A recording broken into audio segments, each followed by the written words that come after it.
ഇതായിരുന്നു ഇങ്ങനെ ഒരു സംഭവം ഉണ്ടാവുന്നതിന് മുൻപുള്ള നമ്മുടെ രഞ്ജു ചേട്ടൻ. ആളാണ് ഇപ്പോൾ ഈ ഒരു അവസ്ഥയിലേക്ക് എത്തിയിട്ടുള്ളത്.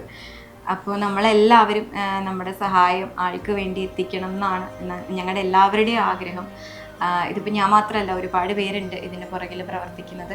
അവരുടെ എല്ലാവരുടെയും ആഗ്രഹമാണ് എല്ലാവരും സഹായിച്ച് നമ്മുടെ രഞ്ജു ചേട്ടൻ പഴയൊരു രീതിയിലേക്ക് വരണം. നമ്മളെപ്പോലെ തന്നെ ഒരു മാധ്യമ പ്രവർത്തകൻ തന്നെയായിരുന്നു.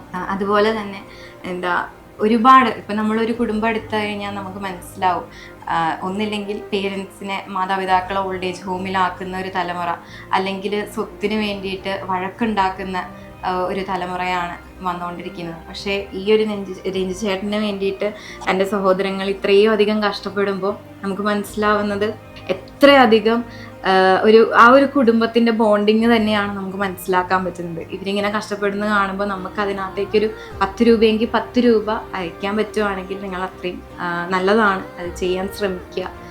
കൂടുതൽ എമൗണ്ട് ഒന്നും വേണ്ട. എനിക്ക് അത്ര കാശൊന്നുമില്ല എന്നൊന്നും വിചാരിച്ച് ആരും ഇരിക്കേണ്ട.